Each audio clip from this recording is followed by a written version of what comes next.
Olá, pessoal! A aula de hoje vai ser sobre o metabolismo dos lipídios.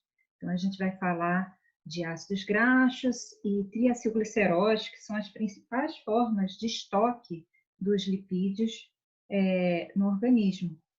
Então, nesse slide aqui, eu coloquei para vocês alguns exemplos de animais que têm na sua estrutura, né, no seu organismo, uma quantidade muito grande de lipídios que favorecem a sobrevivência desses animais, né? Então, temos aqui algumas aves, mamíferos, que têm uma capa de gordura bastante espessa, favorecendo a sobrevivência desses animais.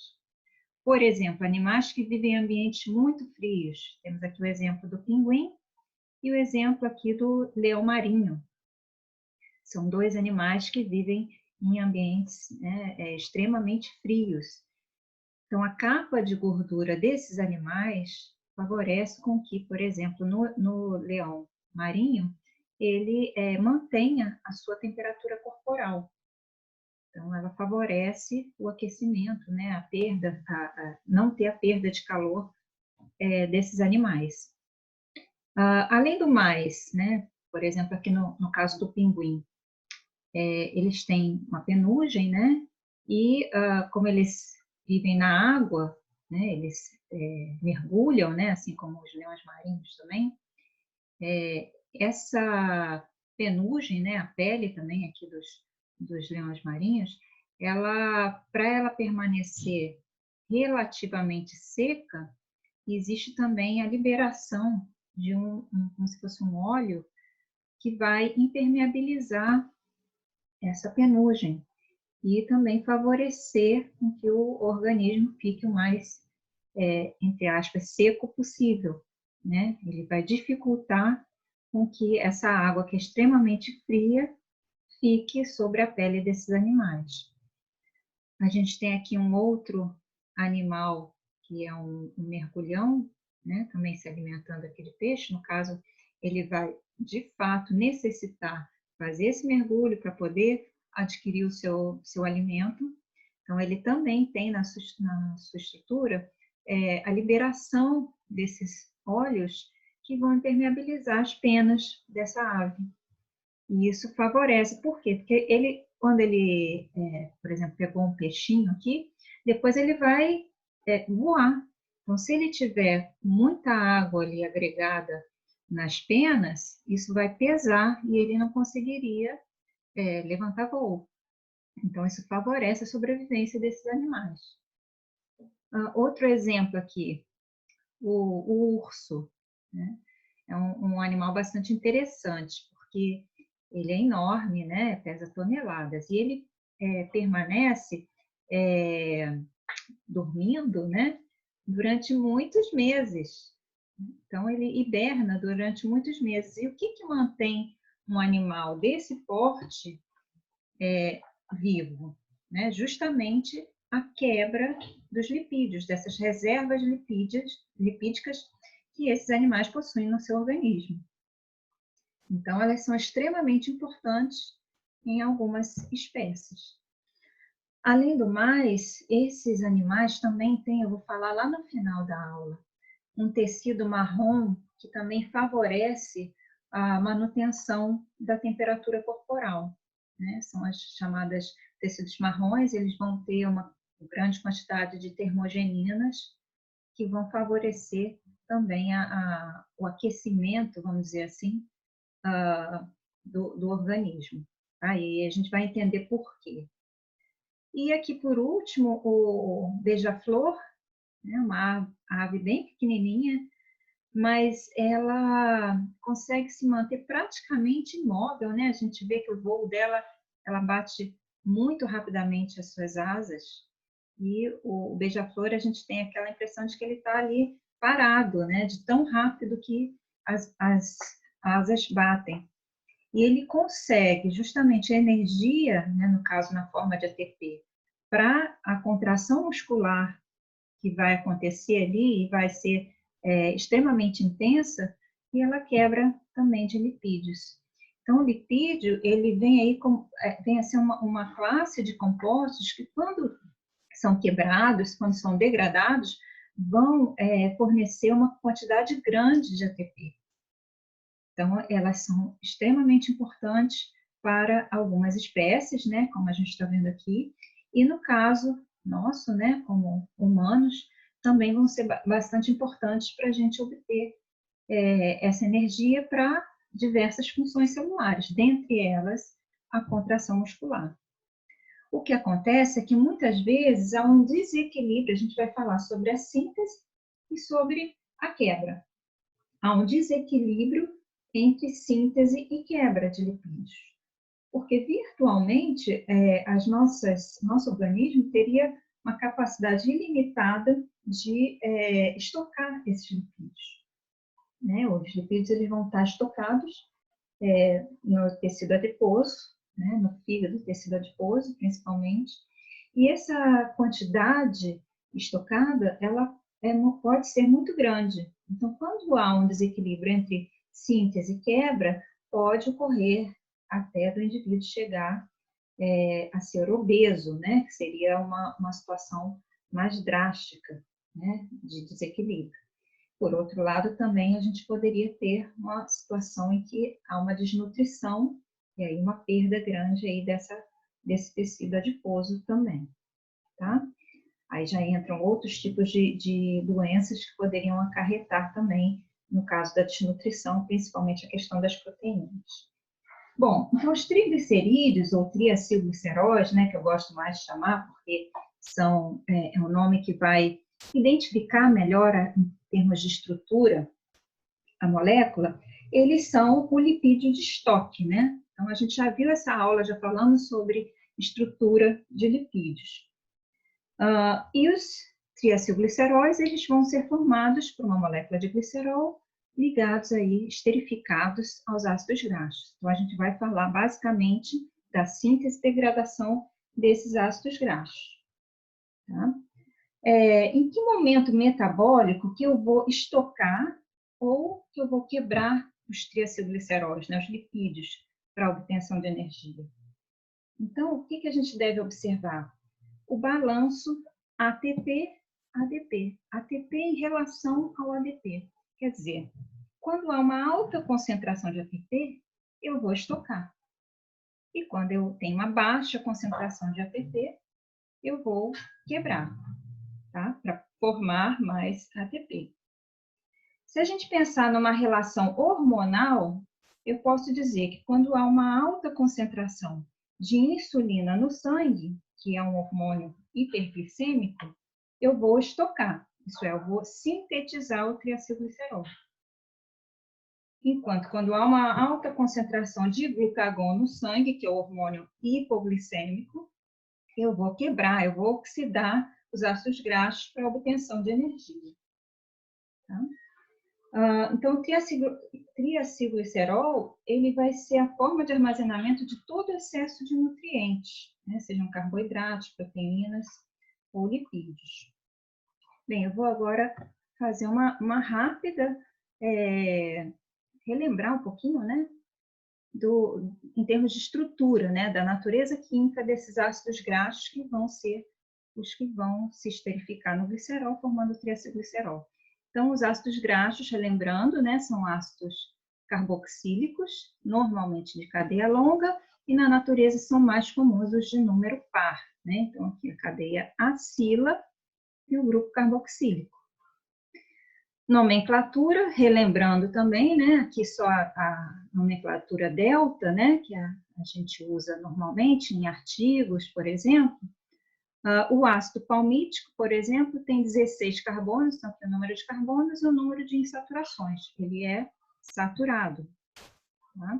E o ácido linoleico tem 18 carbonos, 2 insaturações. O delta diz onde estão localizadas essas insaturações, entre o carbono 9 e 10, entre o carbono 12 e 13. Tá?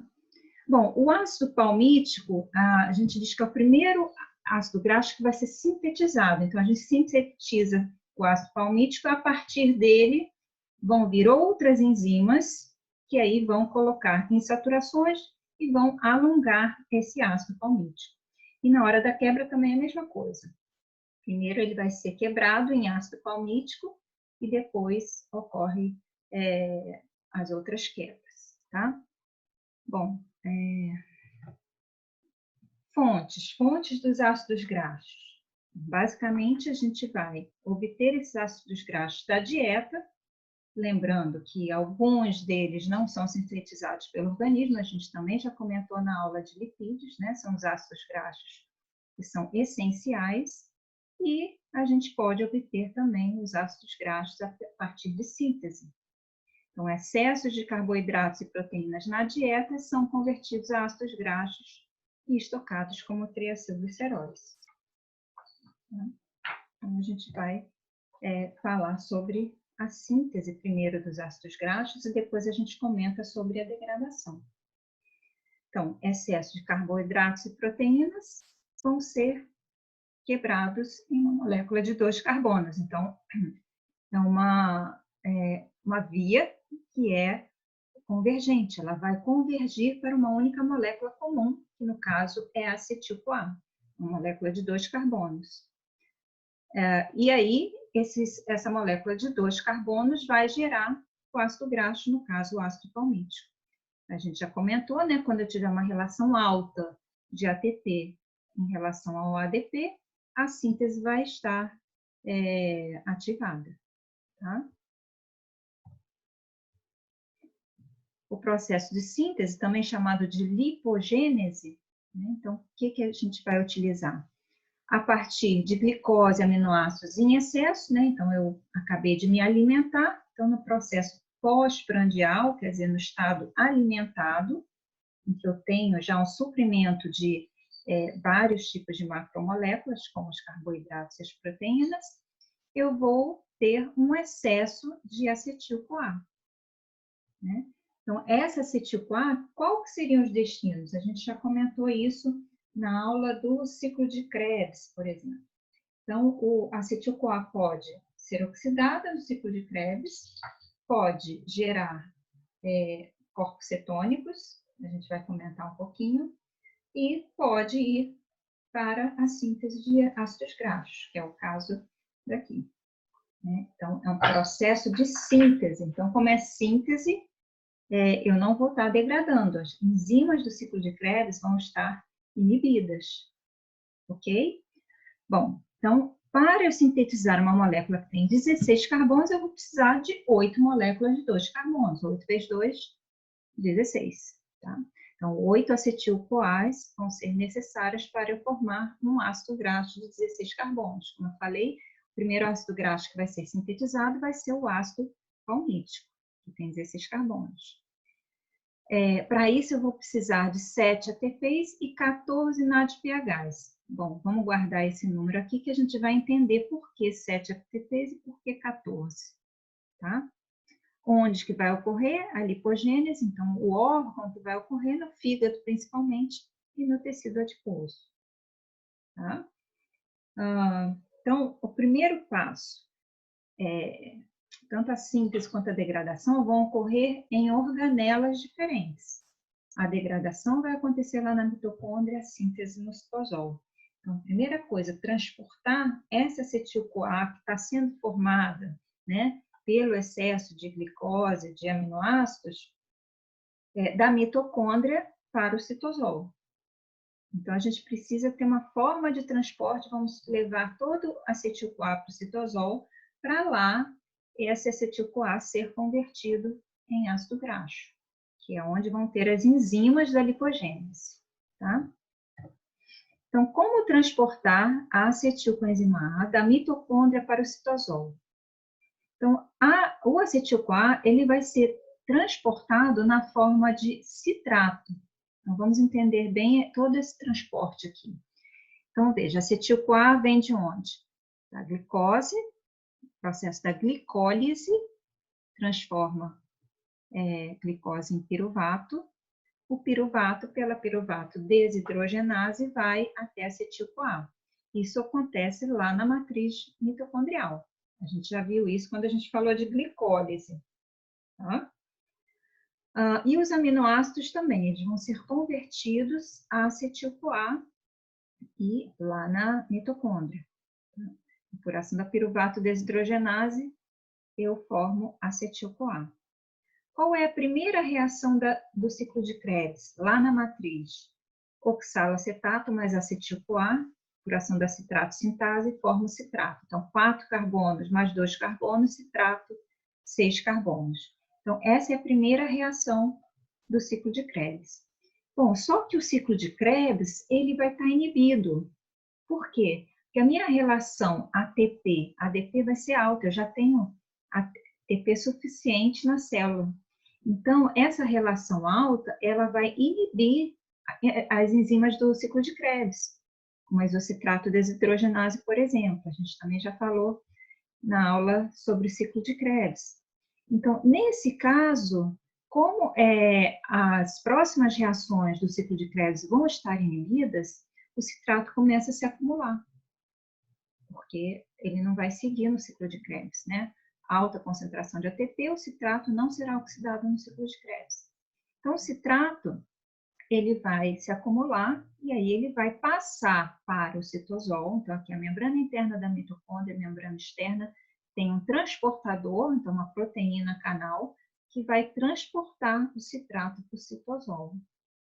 Lá no citosol, o que vai acontecer? A reação inversa. Olha, acetil-CoA mais oxalacetato deu citrato. Aqui é o inverso. Citrato vai ser transformado em oxalacetato mais acetil-CoA. Por ação da citrato liase, ó.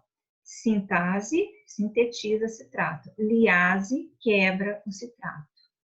Ok? Então, eu regenerei o oxalacetato e o acetil-CoA, que vai ser usado na síntese dos ácidos graxos. Então, eu consegui transportar daqui para cá o acetil-CoA. Tá? Teve o gasto de um ATP aqui, para essa quebra. Bom, o próximo slide, o que eu vou mostrar? Como que esse oxalacetato volta aqui para dentro da matriz. Então, seria dessa forma. Basicamente, ele vai voltar na forma de piruvato. Então, é um passo importante aqui, olha, são duas reações, oxalacetato vai a malato, por ação da malato desidrogenase. Lembrando, desidrogenases são enzimas que catalisam reações de oxidorredução. Então, se uma espécie se oxida, a outra se reduz. Então, vai ter coenzima, no caso sendo oxidado, e oxalacetato sendo reduzido a malato.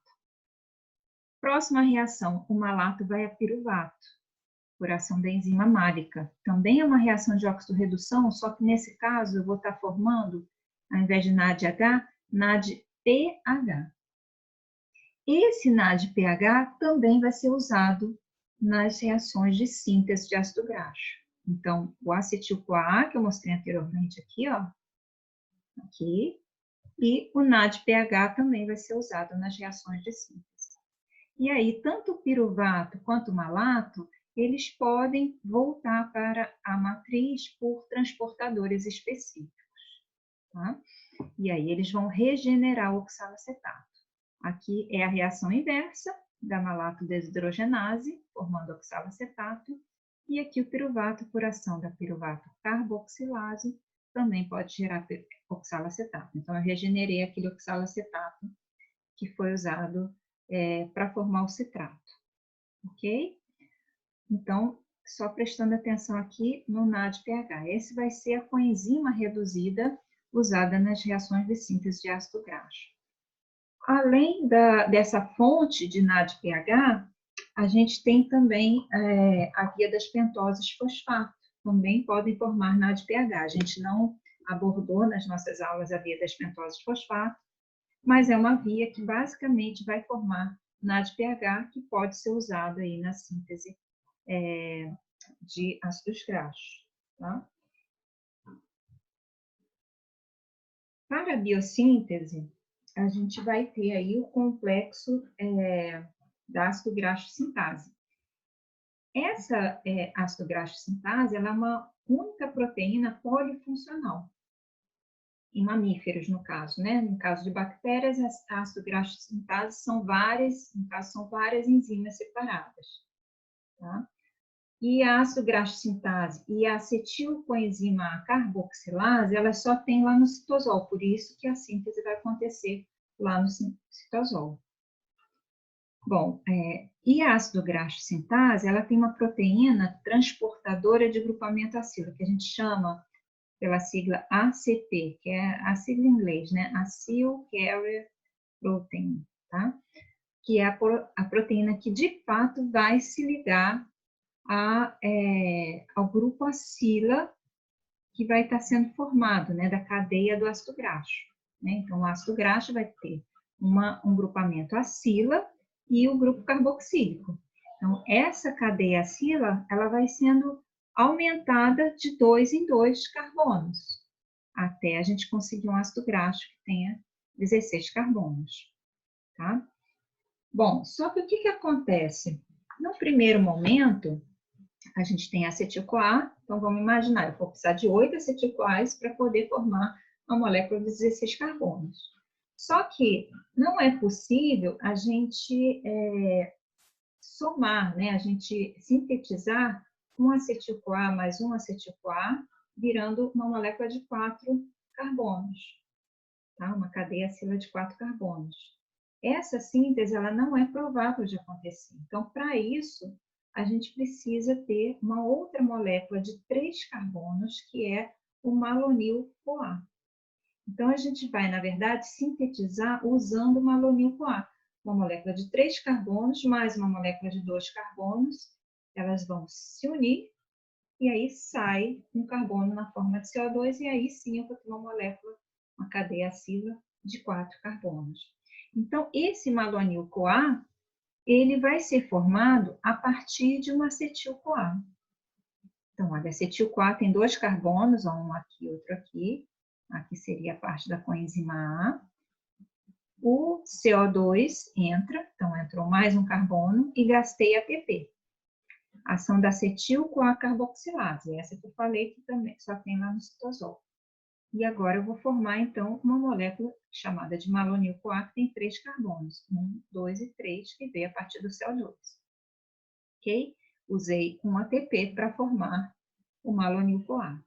Pronto, então agora eu tenho malonil-CoA e eu posso fazer uma reação de síntese, né, que vai unir um malonil-CoA e um acetil-CoA, e aí eu vou ter uma molécula de 4 carbonos. E assim por diante.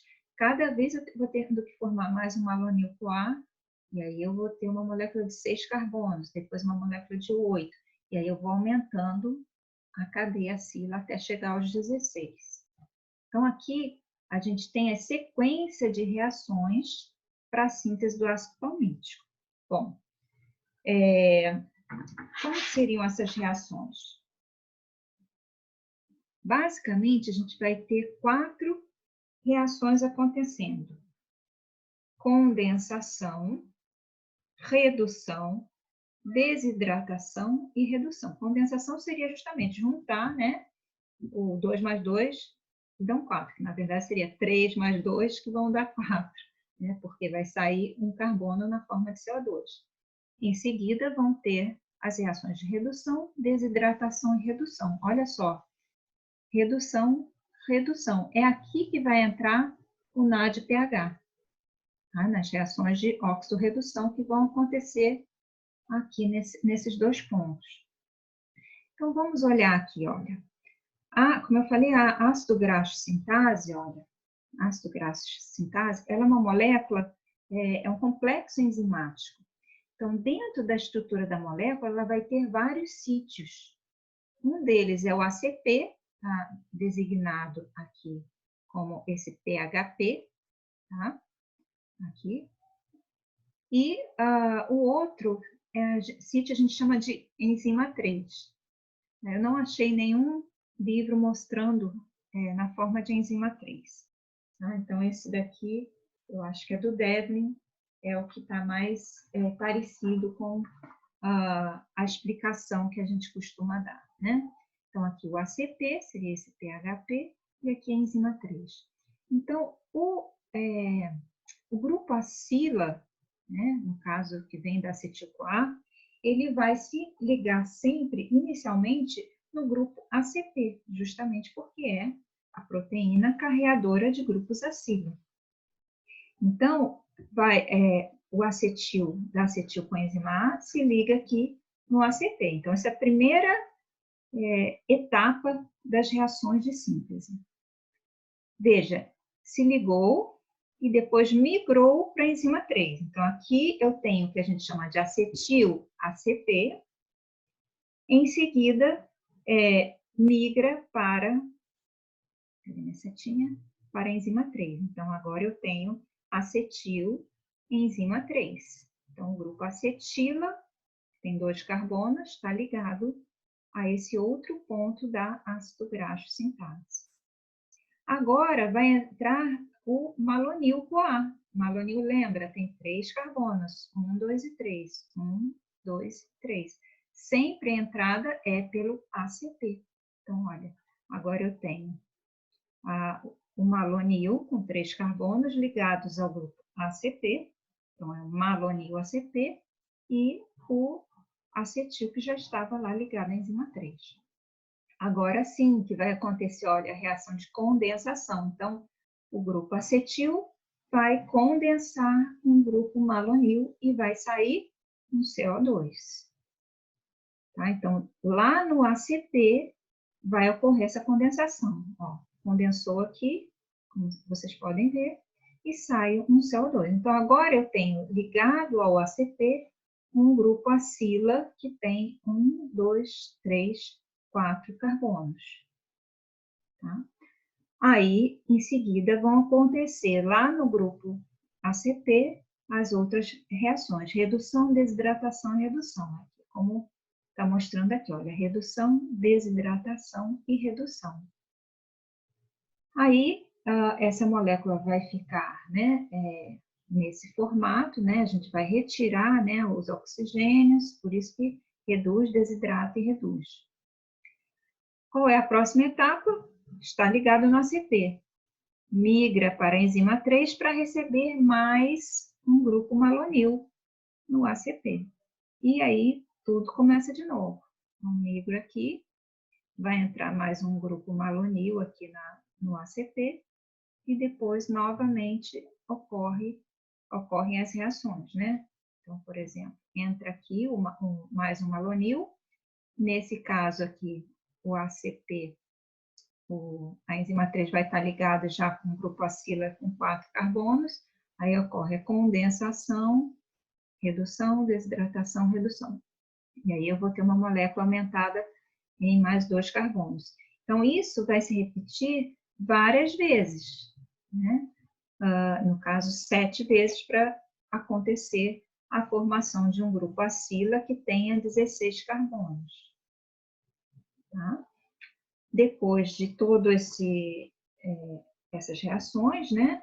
O que vai acontecer? Eu vou liberar esse grupo acila, né? Então, tem 2 formas de eu liberar, na forma de o palmitoil, ACP, né? Por ação de uma tioesterase, eu libero diretamente o ácido palmítico, ou eu vou formar um palmitoil com enzima A. Tá? E aí pode ir para a síntese do triacilglicerol ou para a síntese de lipídios também. Vamos olhar mais, olhando aqui cada uma dessas reações. Então, aqui, olha, ácido graxo sintase com seus 2 sítios de ligação. Um sítio que seria o ACP, que vai receber o grupo acila, e o outro sítio que vai ser a migração desse grupo acila para receber o malonil no grupo ACP. Então, aqui seria, né, o malonil já ligado aqui no ACP e aqui a enzima 3 ligada no grupo acetil. Então, primeira reação, condensação. E sai, no processo de condensação, sai um CO2. Por isso que 3 mais 2 vão dar uma molécula, né, um grupo acila com 4 carbonos. Ok? Então, ligado aqui o grupo ACP. Aí vai migrar para cá e depois entra mais um malonil. Tá? Mas antes de migrar, esse grupo acila vai sofrer reações de redução, desidratação e redução. Estou mostrando aqui, ó. Então, redução, aí ó, entra o NADPH aqui, então ele se oxida e o grupo acila se reduz. Desidratação, sai uma molécula de água. E a quarta reação, mais uma reação de óxido-redução, o NADPH se oxida e o grupo acila se reduz. Então, agora eu tenho um grupo acila saturado com 4 carbonos. O que vai acontecer? Ele vai migrar para cá, mais um malonil-CoA se liga aqui, e aí vai acontecer a mesma reação. Condensação, depois redução, desidratação, redução. E aí eu vou ter uma molécula com 6. E assim por diante. Então, veja aqui, olha, mostrando a molécula crescendo. Cada vez que entra um malonil-CoA, a molécula fica alongada em 2 carbonos. Então, isso vai acontecer várias vezes. Até eu ter uma molécula que tenha 16 carbonos. E aí, por ação da tioesterase, eu libero o palmitato. Ok? Então, palmitato seria o primeiro ácido graxo sintetizado. A partir dele, outras enzimas podem atuar, colocando aí insaturações ou aumentando a cadeia. Então, o alongamento e insaturações do palmitato. Essas enzimas estão no sistema, no retículo endoplasmático, e tem 3 tipos de processos que podem ocorrer: elongação, dessaturação e hidroxilação. Estou aqui mostrando algumas dessas reações para formar outros tipos de ácidos graxos maiores e insaturados também. Bom, estequiometria da síntese do palmitato. Lembrando, gente, ó, é uma síntese. Síntese eu vou gastar ATP. Eu não vou formar ATP, só vou formar quando eu estiver oxidando. Eu estou gastando ATP. Né? Se eu tenho 16 carbonos no palmitato, então é porque eu tinha aí 8 acetil-CoAs que vão ser usados. Né? Sendo que 7 desses acetil-CoAs vão entrar na forma de malonil-CoA. Um deles entra como acetil-CoA mesmo, mas os 7 outros vão entrar na forma de malonil-CoA. Tá? Então, cada uma dessas reações vai gastar um ATP, lembrar disso. Eu vou colocar mais adiante. Por que 14 NADPHs? Porque cada vez que eu tenho o aumento em 2 carbonos, vão ser gastos 2 NADHs. Só lembrar aqui, ó. Vamos voltar aqui. Ó, um aqui e outro aqui. São 2 reações de redução que acontece. Aí eu vou formar o palmitato, 7CO2, porque cada vez que o malonil se condensar uma cadeia acila, né, que está aumentando, eu vou liberar um CO2. 14 NADP+, a coenzima oxidada. E as coenzimas que vão sair, né, tanto daqui, né, do malonil, quanto do acetil-CoA. Em termos energéticos, cada malonil-CoA gasta um ATP. Então, eu vou precisar de 7 acetil-CoA para formar 7 malonil-CoA. Então, esse malonil veio daqui, né? E gastando 7 ATPs e, obviamente, colocando 7 CO2, né? É o CO2 que vai ser acrescentado aqui na molécula da acetil-CoA, formando o malonil-CoA. Então, qual seria o total? 7 mais 1, 8 acetil-CoAs. Aqui eu corto, né? O malonil. 14 NADPHs. Aqui também 14 com 7, né? Então sobram 7H+, 7 ATPs. E formando palmitato, 14 NADP+, 8 coenzimas A, 7 ADPs mais 7 PI. Então, um palmitato eu vou gastar 7 ATPs para formar uma molécula de palmitato. A gente já comentou, mas só para reforçar, né?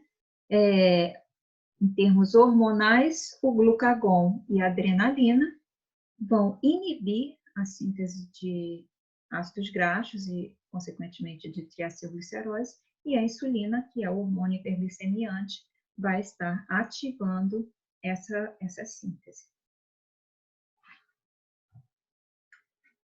Em termos de regulação alostérica, o que a gente tem? Né? Então, a gente já comentou da insulina e do glucagon, onde que eles estariam atuando, né? basicamente a insulina atua ativando, né, triângulo verde, a citrato liase, que é a enzima que vai ser responsável pela formação de acetil-CoA no citosol, e o glucagon vai atuar inibindo a acetil-CoA carboxilase, que é o principal ponto de regulação da síntese.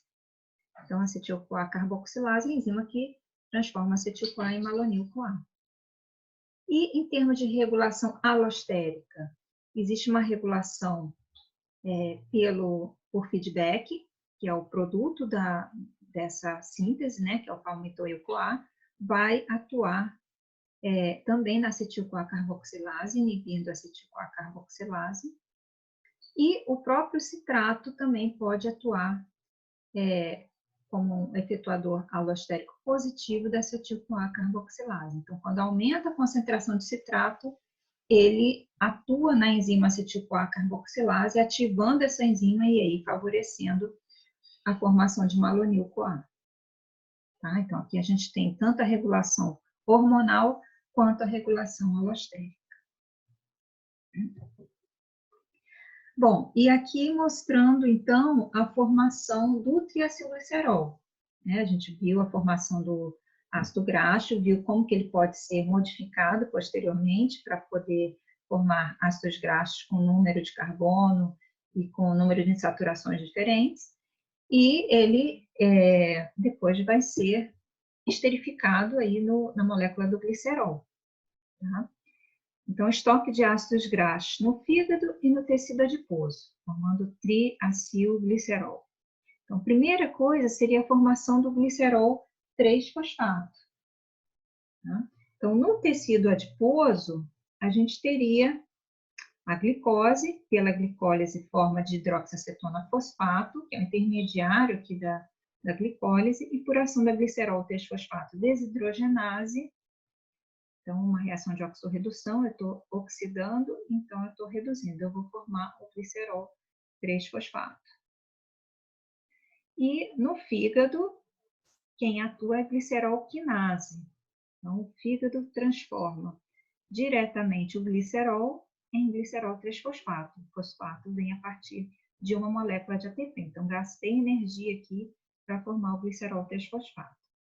A partir do glicerol 3-fosfato é que eu vou esterificar cada um dos carbonos com a cadeia acila dos ácidos graxos. Tá? Então, primeiro eu vou colocar aqui nesse carbono 1, depois no carbono 2, em seguida esse fosfato sai e aí entra mais uma cadeia acila no carbono 3. Seria basicamente assim.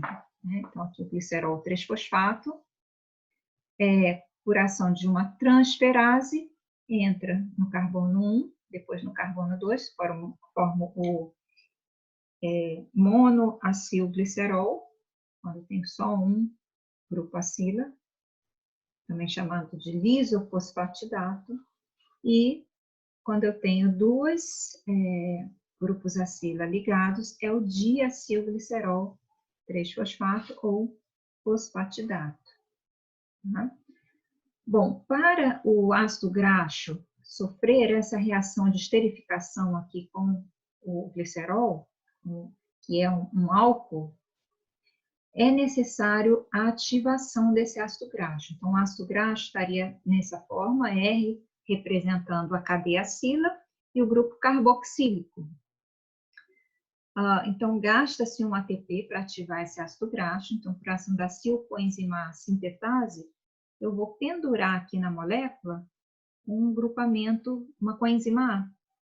Então, eu formo uma acil coenzima A. Acil, porque tem um grupo acilo aqui, coenzima A.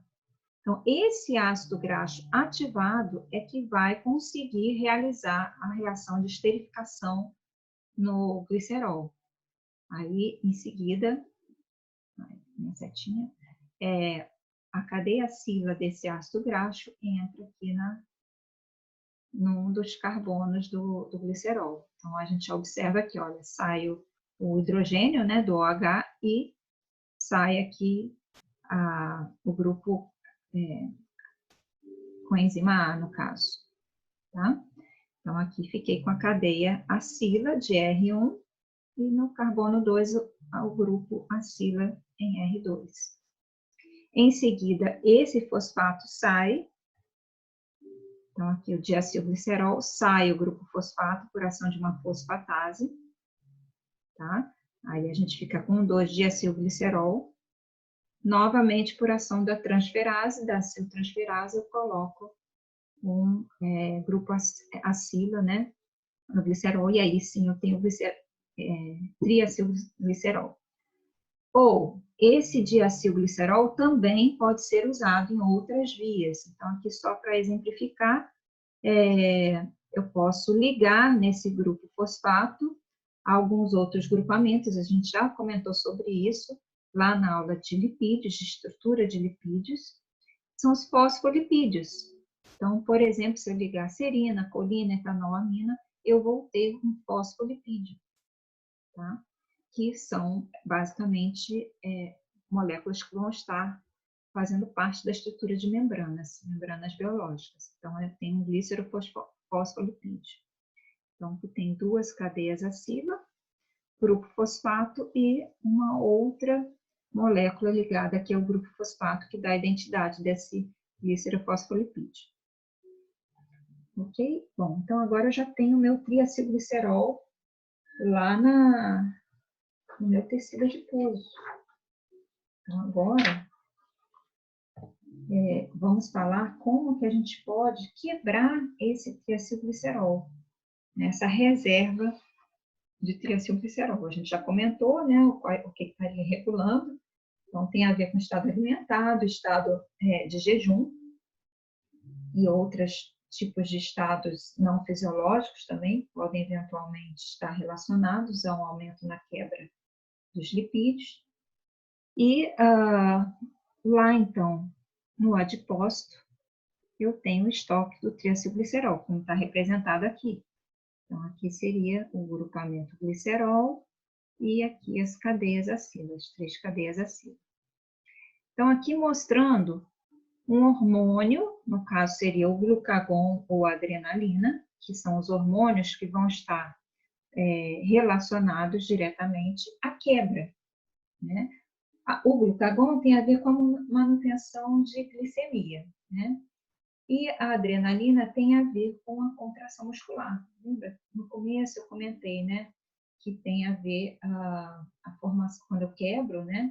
Eu vou formar muito ATP. Esse ATP pode ser usado para vários eventos da célula. Um deles é a contração do músculo, né? Então, a gente tem aí actina e miosina, deslizam essas duas proteínas, umas sobre as outras, e para que esse deslize aconteça, é necessário o ATP, a energia química.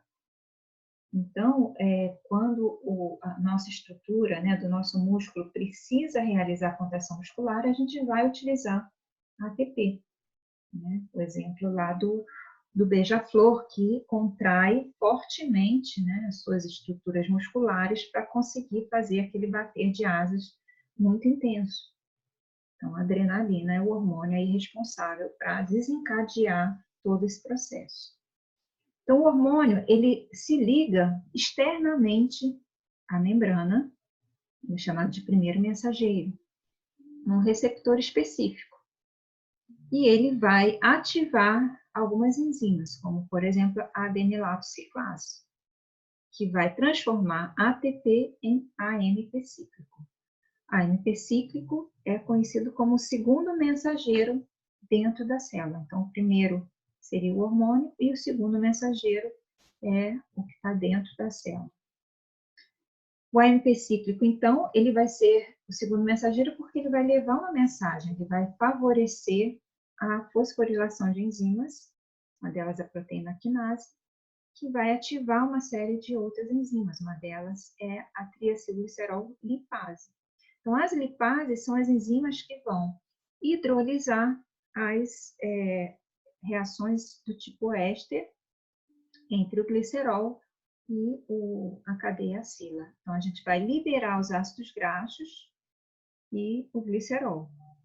Então, os ácidos graxos passam para a corrente sanguínea né, ligados aí à albumina, soralbumina, e aí vão ser distribuídos para outros tecidos, né, o músculo e outros tecidos, para serem oxidados, né? O glicerol, pela circulação, também vai para o fígado e outros tecidos. Por ação da glicerol-quinase, vai levar a glicerol 3-fosfato e vai levar ao intermediário da glicólise. Vamos ver aqui em seguida. Então, aqui reforçando, né, o glucagon e a adrenalina, no caso, vão ativar a degradação e a insulina, então o hormônio hiperglicemiante, vai inibir a degradação de triacilgliceróis. Aqui, então, mostrando o processo de degradação do glicerol, quer dizer, o glicerol foi quebrado, né? Foram retirados os seus ácidos graxos, as suas cadeias acila, que estavam ligados no glicerol. E aí, o que acontece com o glicerol? Ele vai ser degradado, né? Então, por ação da glicerol-quinase, coloca um fosfato, e o glicerol 3-fosfato desidrogenase forma a dihidroxiacetona fosfato, que é um intermediário da glicólise, né? Por ação da isomerase, também forma gliceraldeído 3-fosfato. Então, eles estão em equilíbrio ali no processo de glicólise. E aí, como a gente está com um metabolismo degradativo, o gliceraldeído 3-fosfato pode seguir na glicólise. Então, aqui mostrando o adipócito, né? O triacilglicerol vai ser quebrado no glicerol e no ácido graxo. Tá? Esse ácido graxo, ele também vai ser ativado, então ele vai receber também uma coenzima A, e aí ele vai se chamar acilcoenzima A.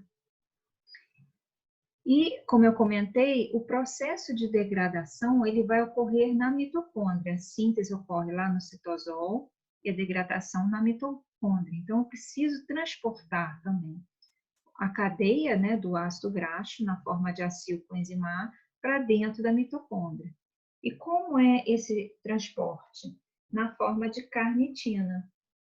Então, a carnitina vai ser a forma de transporte do grupo acila do citosol para dentro da mitocôndria. Então, aqui sai uma coenzima A, transforma em acilcarnitina, vai para dentro, e aí lá dentro se liga novamente a coenzima A. E aí a gente vai ter o processo de beta-oxidação, tá? Vamos gerar aí NADH e FADH2, como a gente vai ver mais adiante. Então, visão geral do catabolismo de triacilglicerol. Aqui, de forma geral, os estágios da degradação de um ácido graxo com 16 carbonos. Então, a gente vai falar a partir do ácido palmítico. Tá? Então, aqui tem 16, então 1, 2, 3, 4, 5, 6, 7 vezes a gente vai ter que quebrar essa molécula de 16 carbonos para obter 8 moléculas de 2 carbonos. Então, sempre a conta vai ser essa. Ó. Se eu tenho 16, dividir por 2 dá 8, menos 1, 7. Então, vão ser 7 voltas que eu vou ter que dar no ciclo da beta-oxidação, também chamado de ciclo de Linen, para eu obter 8 moléculas de acetil-CoA. As acetil-CoAs, então, vão seguir o mesmo caminho que todas as outras, né, num processo degradativo. Entrar no ciclo de Krebs, fornecendo carbono na forma de CO2 e fornecendo coenzimas reduzidas que vão para a cadeia respiratória e aí vão formar ATP. Bom, como é esse transporte de acil-CoA, que é o ácido graxo ativado, para a matriz mitocondrial? Como eu falei, na forma de carnitina. Então, vamos entender isso mais a fundo. Então, aqui eu tenho a mitocôndria, a membrana da mitocôndria, né? O espaço intermembranas aqui mostrando. Então, eu tenho aqui o ácido graxo ativado na forma de acilcoenzima A. Então, o ácido graxo mais ATP mais coenzima A, eu tenho o ácido graxo ativado. Acil, lembrando, acil é qualquer número de carbonos, é um nome genérico, né? ligado, então, à coenzima A. O que acontece? O ATP são 3 grupos fosfatos, adenosina trifosfato. Nessa reação, o que acontece? Eu vou quebrar não só um fosfato, eu vou quebrar 2. Então, eu vou formar AMP, adenosina monofosfato. E aí vão sobrar 2 fosfatos, por isso que é pirofosfato, tá? Inorgânico. Então, aqui, na verdade, quando eu quebrar, né, transformar o ácido graxo na acetil-CoA, quando eu quebrar o ATP, eu vou quebrar 2 ligações ricas em energias. É como se eu estivesse quebrando 2 ATPs, tá? Só que aí é uma molécula só que eu estou quebrando e tirando 2 fosfatos. O acil-coenzima A, que é o ácido graxo ativado, ele vai se transformar em acil-carnitina e aí sim a gente entra na matriz mitocondrial. Então, olha, o ácido graxo ativado, tá? A acil-coenzima A e a carnitina, aqui no espaço intermembranas. Então, a carnitina vai se ligar ao grupamento acila, aí libera aqui a coenzima A. Então, eu formei a acil-carnitina.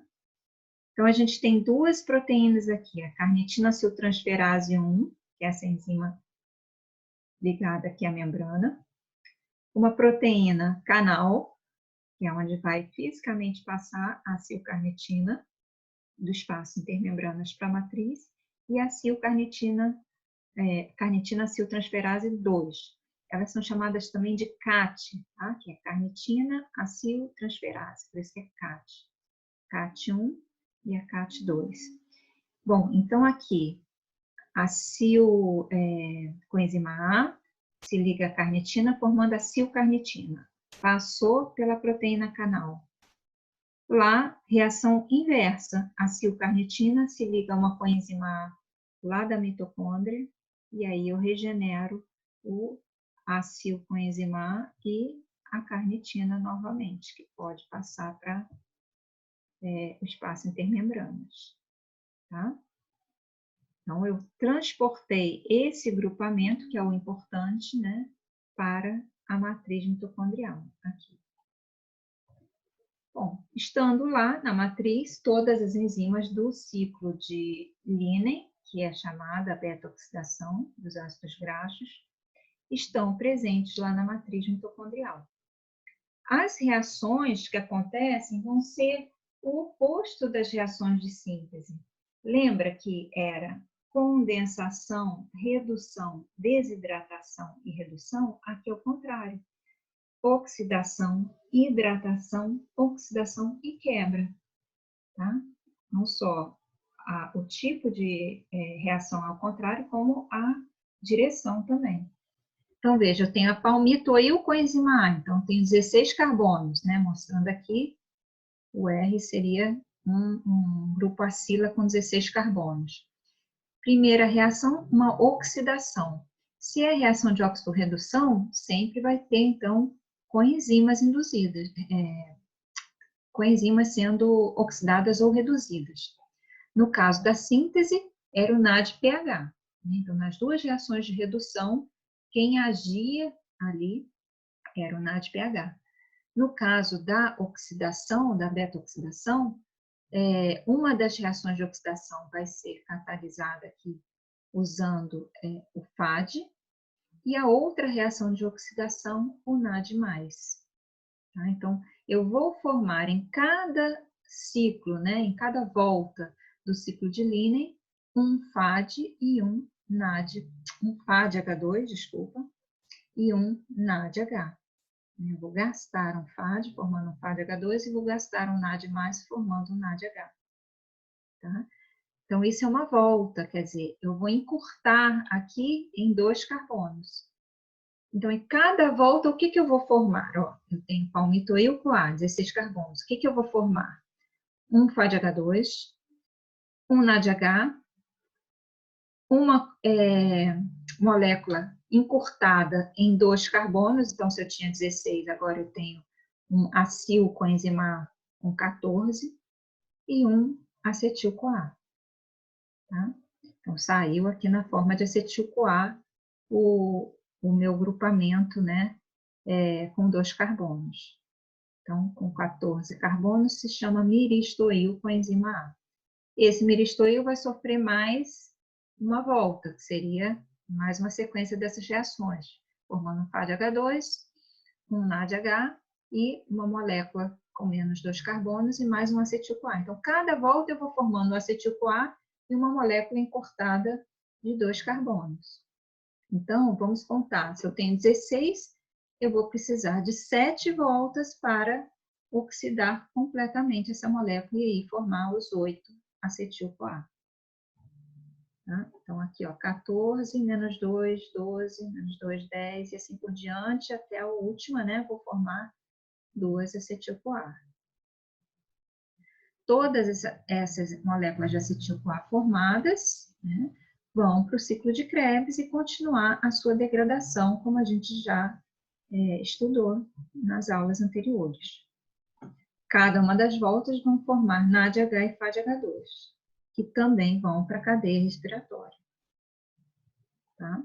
Então, vamos agora fazer um balanço energético da oxidação dos ácidos graxos. Quanto em termos de ATP eu vou estar formando quando eu quebro uma molécula de ácido palmítico.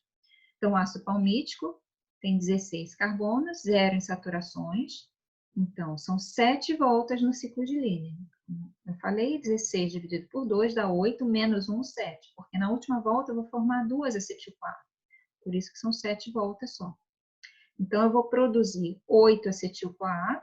Se eu tinha 16, 8 acetil-CoA. São 7 voltas, então eu vou formar 7 NADHs e 7 FADH2. Cada acetil-CoA que gira no ciclo de Krebs, então uma volta do ciclo de Krebs, a gente produz 12 ATPs. Então a gente também já fez essa contabilidade na aula do ciclo de Krebs, tá? Mostrando o que forma em termos de coenzimas A e de, no caso de ATP. Então uma volta do ciclo de Krebs forma 12 ATPs. Então 8 vezes 12, 96.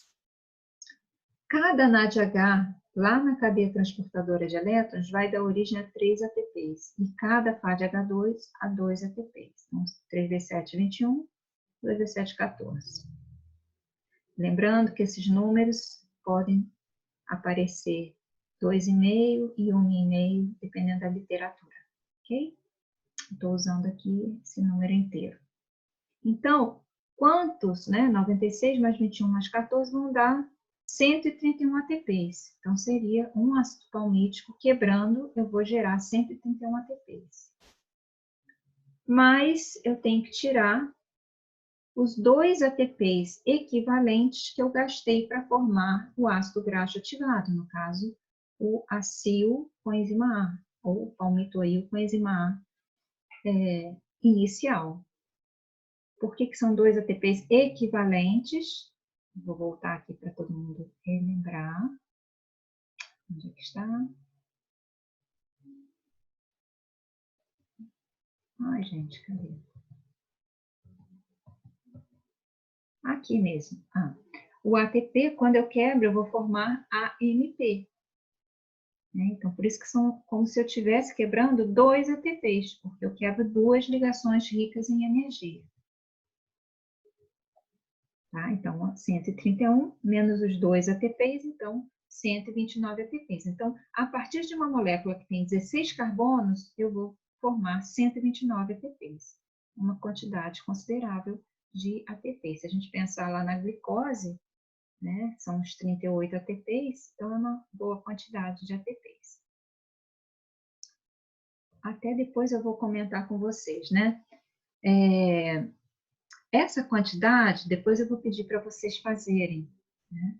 Para a gente ver que realmente, a partir dos ácidos graxos, a gente produz uma quantidade um pouco maior de energia. Vamos comparar dessa forma. O ácido láurico é um ácido que tem 12 carbonos e 0 insaturações, é 12 2,0. Então, vocês vão fazer a degradação do ácido láurico e vão comparar, que tem 12 carbonos, com 2 moléculas de glicose. Então, uma molécula de glicose tem 6, Então, a gente vai comparar com 2 de glicose, que teriam 12. Então, vamos comparar em termos de número de carbonos. Tá? E a gente vai ver que o ácido graxo vai dar uma quantidade de ATP maior do que a degradação da glicose. E aí, novamente, a pergunta, por que a gente, então, continua, né, quebrando carboidratos se a degradação de lipídios, energeticamente falando, dá mais energia? Por que a gente não evoluiu para ter uma degradação só de lipídios? Por quê? Porque a glicose ela é necessária na circulação, né, para alguns órgãos, principalmente o cérebro, e a gente consegue obter energia mesmo na ausência de oxigênio. Então, há uma vantagem metabólica em a gente continuar degradando glicose, porque mesmo numa situação anaeróbica, eu consigo obter energia, bem menos, né, do que na situação aeróbica, mas mesmo assim eu consigo obter energia para utilização nas atividades fisiológicas. Tá? Então, é importante ainda a manutenção da degradação dos carboidratos. Bom, comparação da beta-oxidação com a biossíntese dos ácidos graxos. Então, essa tabelinha, ela faz uma síntese interessante. Ó. A localização celular, uma no citosol, outra na matriz. O grupo carregador de acila. Então, na biossíntese, principalmente, a gente tem uma proteína específica para ligar o grupo acila, que está sendo formado, né, no caso, que é Acyl Carrier Protein. No caso da beta-oxidação, a própria coenzima A vai ser a entidade, vamos dizer assim, que vai se ligar no grupo acila e vai transformar no ácido graxo ativado, no caso. Como os fragmentos são adicionados ou removidos, quer dizer, se eu estou sintetizando, eu estou adicionando de 2 em 2. E, no caso da degradação, eu estou removendo de 2 em 2 carbonos. Então, no caso da biossíntese, é o carbono 1 e 2 da malonil-coenzima A. No caso da beta-oxidação, ela vai saindo já na forma de acetil-CoA. E natureza das coenzimas de óxido-redução na síntese é o NADPH e na beta-oxidação o FAD e o NAD na forma oxidadas. Tá? Bom, agora a gente vai comentar um pouquinho sobre os corpos cetônicos, que são moléculas que vão ser formadas, na verdade elas são formadas naturalmente, os corpos cetônicos, a gente tem uma formação basal dessas moléculas, mas que em algumas situações a formação dos corpos cetônicos vai ser aumentada, podendo levar, inclusive, a um processo de cetoacidose. Então, quem são, né, as moléculas que a gente chama de corpos cetônicos, né? Basicamente, quando eu tenho uma quantidade muito alta de acetil-CoA sendo formada, a gente vai formar moléculas que são chamadas de acetoacetato, que podem dar origem tanto à acetona, que é uma molécula volátil, e o beta-hidroxibutirato. Então, essas 3 moléculas são as moléculas que a gente chama de corpos cetônicos. Ocorre lá na matriz mitocondrial e vão acontecer pela condensação de 3 moléculas de acetil-CoA. Quer dizer, eu estou numa situação que eu tenho muito acetil-CoA disponível, por isso que eu vou começar a aumentar a formação desses corpos cetônicos. Tá? Eles vão ser aproveitados como fonte de energia pelos tecidos extrahepáticos. Então, isso vai acontecer quando eu estiver numa situação extrema, numa situação de jejum extremo, né? Como a gente pode ver aqui. Então, o que a gente vai ter? Liberação de glucagon, lipólise, quebra de lipídios e gliconeogênese. Quer dizer, eu estou numa situação, olha, de jejum severo.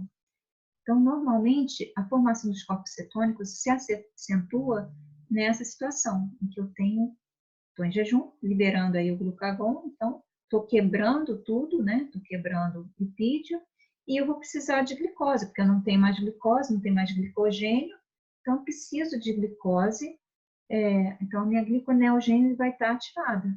para poder tentar manter o mínimo, né, de glicose circulando aí, principalmente para o cérebro. Então, quais são essas situações? O jejum severo, situações de desnutrição, então aqui que eu comentei, né, quer dizer, as situações de desnutrição vão favorecer também a formação de corpos cetônicos. Muitos regimes para emagrecer, né, a célula entende, né, você está em jejum severo, né, muitos regimes são por restrição calórica.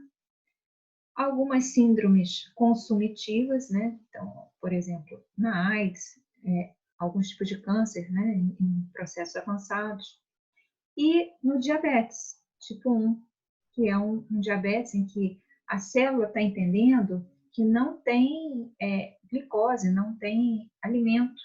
Então, todas as vias metabólicas da célula vão ser ativadas como se o organismo estivesse em jejum, né, no jejum severo.